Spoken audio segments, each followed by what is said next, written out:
Putri Matahari. Pada zaman dahulu kala, hiduplah seorang raja dan ratu. Mereka memiliki seorang putra yang sangat mereka sayangi. Ketika ia dewasa, sang pangeran mempunyai banyak hal. Namun pangeran muda itu selalu murung dan sedih. Ia sering merasa kesepian. "Aku tidak punya saudara perempuan dan laki-laki," katanya. "Tidak ada yang bisa diajak bermain. Tidak ada orang yang bisa diajak bicara." Di dekat istana ada halaman yang dikelilingi tembok batu setinggi 80 kaki. Dindingnya sangat tebal dan di atasnya dilapisi paku-paku tajam sehingga orang tidak bisa memanjatnya. Sang pangeran pun dilarang untuk mendekati tembok itu. Tetapi hal ini hanya membuatnya semakin ingin mengetahui apa yang sebenarnya ada di balik tembok itu. Suatu hari seekor gagak hitam bertengger di atas tembok. Sang pangeran membidik dengan busurnya dan hendak melepaskan anak panahnya ketika burung gagak berkata dengan suara manusia, "Jangan bunuh aku, pangeran. Aku akan memberitahumu sebuah rahasia besar. Di balik tembok ini ada taman yang penuh dengan bunga mawar dan lili. Dan di taman itu ada istana kecil tempat ketiga saudara perempuanmu dikurung. Jika kamu mau menemui mereka, carilah kunci emas kecil yang terletak di bawah pot bunga di kamar tidur Ibu Ratu. Dan ingat, begitu kamu berada di taman, buka jendela kamar saudara perempuanmu dan biarkan mereka menghirup udara segar." Singkat cerita, malam itu sang pangeran berhasil mendapatkan kunci emasnya. Ia diam-diam pergi ke benteng itu dan menemukan sebuah pintu rahasia. Membuka kuncinya, pergi ke taman dan membuka jendela kamar saudara perempuannya. Ketika saudara perempuannya mengeluarkan tangan mereka kepadanya, mereka menciumnya serta mengucapkan terima kasih karena membiarkan mereka menghirup udara segar, mencium wangi bunga, dan mengagumi keindahan bintang-bintang. Tetapi tiba-tiba bumi berguncang dan bergetar. Kumpulan kabut hitam membumbung ke udara. Ketika saudara perempuan itu terperangkap oleh angin puyuh dan tersapu keluar jendela. Sang pangeran ketakutan telah melakukan hal itu. Dan ia mulai menangis terseduh-seduh memanggil saudara-saudaranya dengan nama yang paling lembut dan mengutuk dirinya sendiri karena keingintahuannya yang bodoh. Tetapi air matanya tidak membantu sama sekali. Ketika saudari itu telah pergi, kamar mereka gelap dan kosong. Hanya bintang-bintang yang berkelap-kelip di atas langit hitam. Pagi harinya ratu bangun dan bersiap membawakan makanan untuk putri-putrinya. Dia mencari kuncinya tetapi hilang. Dia berlari ke istana tempat mereka tinggal. Tapi sayangnya tidak ada seorang pun di sana. "Oh, putri-putriku yang malang, aku tidak akan pernah melihat mereka lagi," seru ratu sambil menutup wajahnya dengan kedua telapak tangannya. Ia jatuh terduduk di depan sang raja dan menangis jadi-jadinya.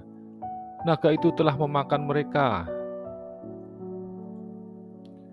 Sang raja menjadi sangat marah. Suaranya terdengar seperti guntur di seluruh istana.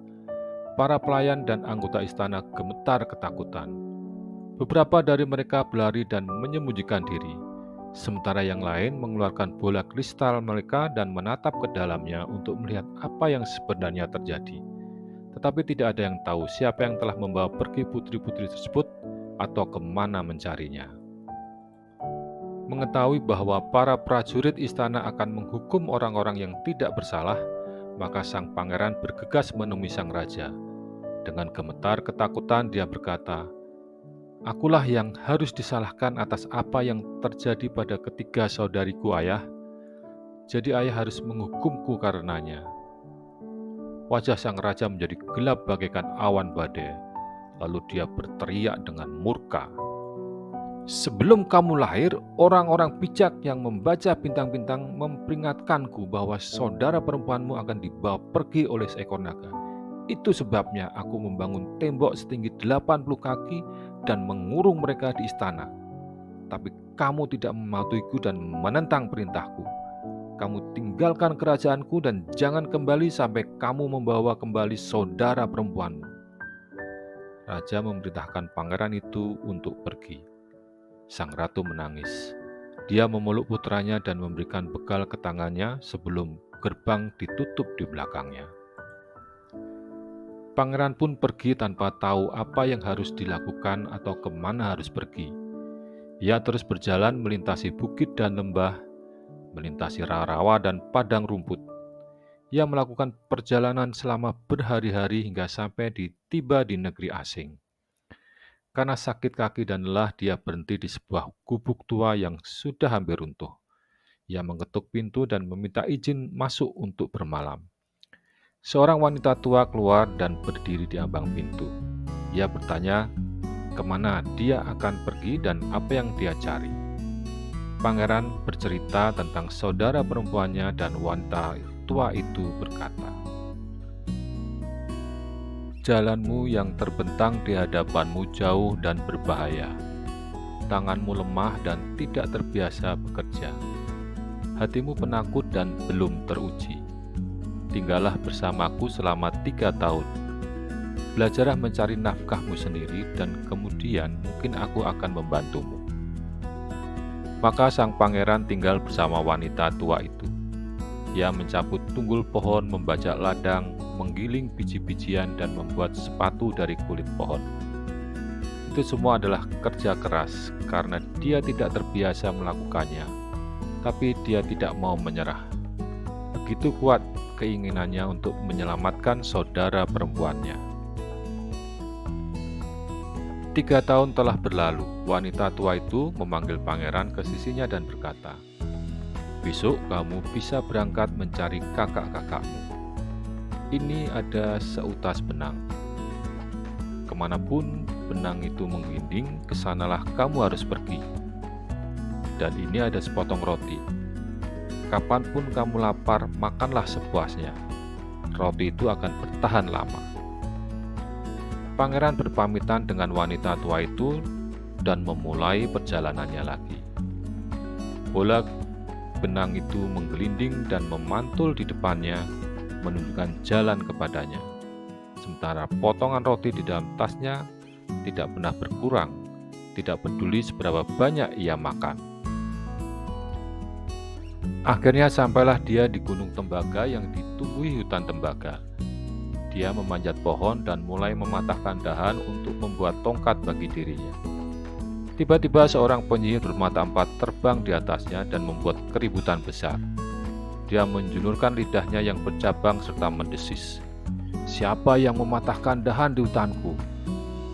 Sang pangeran melemparkan bola benangnya ke arahnya, dan dia bergegas menangkapnya, tapi dia membenturkan dahinya ke pohon begitu keras hingga percikan api berterbangan. Pangeran segera mendaki gunung tembaga itu.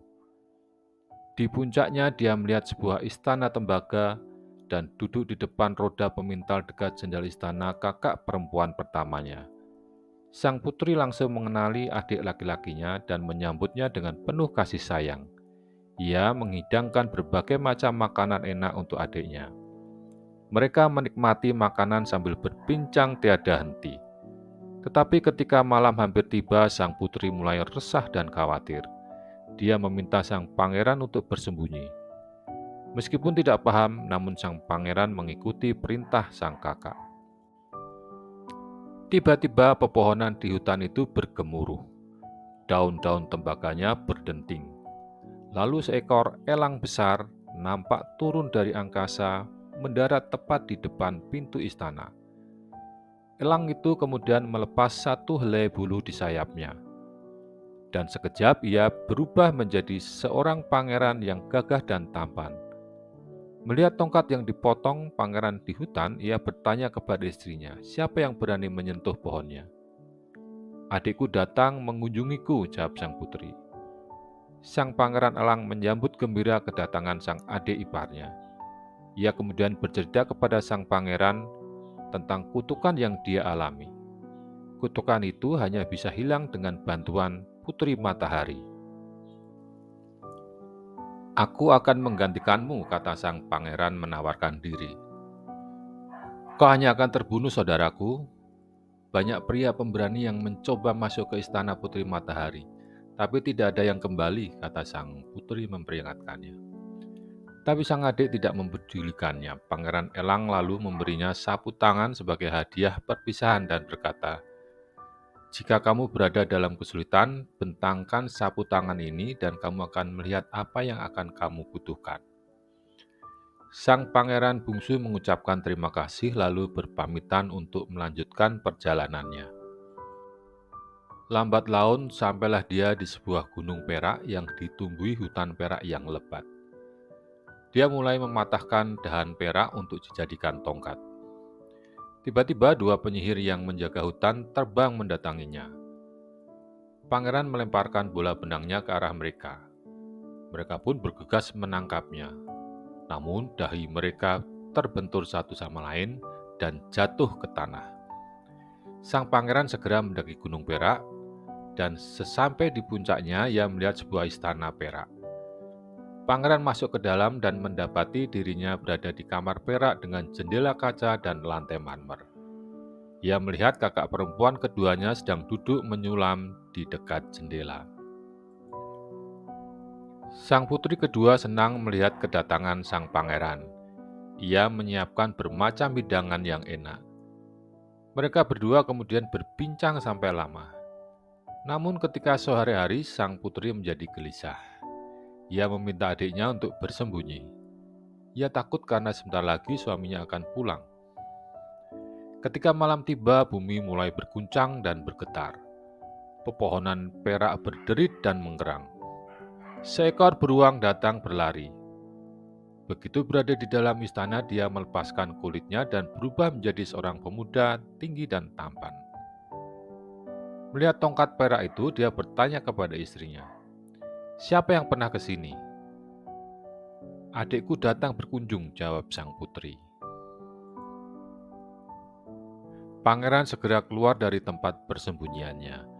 Dia dan saudara iparnya saling bertukar sapa dan mulai menceritakan masalah mereka satu sama lain.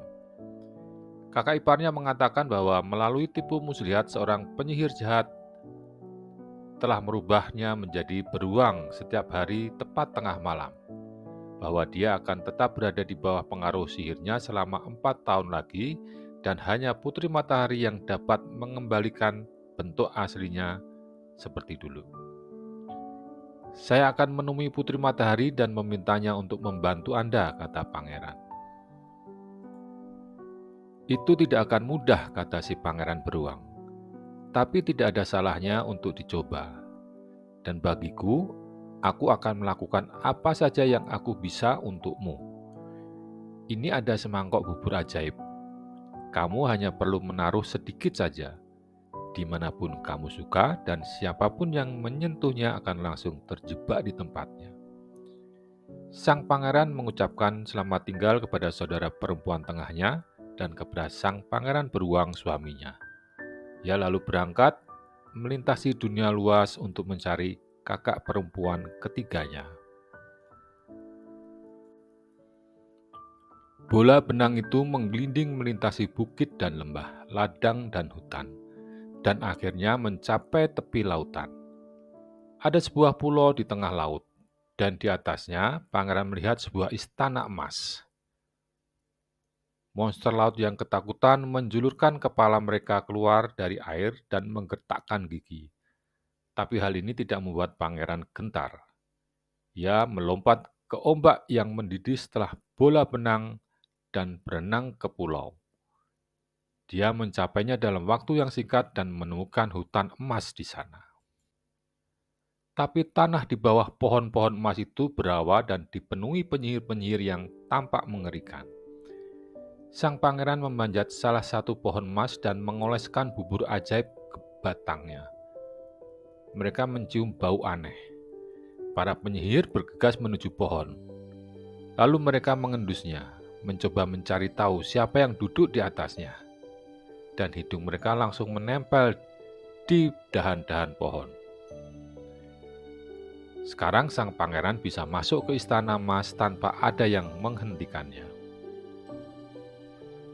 Sang pangeran melihat kakak perempuan ketiganya sedang bermain dengan sebuah apel emas di atas piring. Putri ketiga merasa sangat senang ketika bisa bertemu lagi dengan adiknya.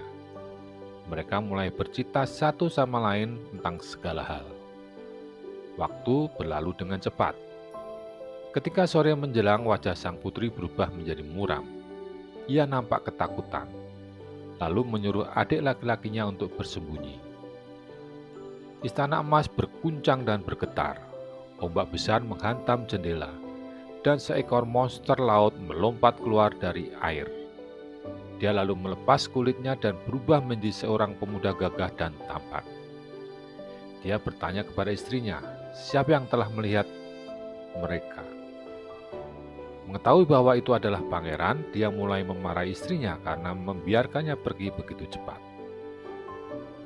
Sang pangeran keluar dari persembunyiannya dan menemui sang kakak ipar. Mereka segera terlibat dalam perbincangan yang seru sambil menikmati makanan enak. Waktu menjelang tengah malam, sang kakak ipar dengan wajah sedih berpamitan, karena ia akan kembali berubah wujud menjadi monster laut. Ia telah dikutuk oleh seorang penyihir menjadi seperti itu, dan hanya sang putri matahari yang dapat menghilangkan kutukan tersebut. Aku akan menemui putri matahari untuk membebaskan Anda dari kutukan si penyihir jahat itu, kata sang pangeran.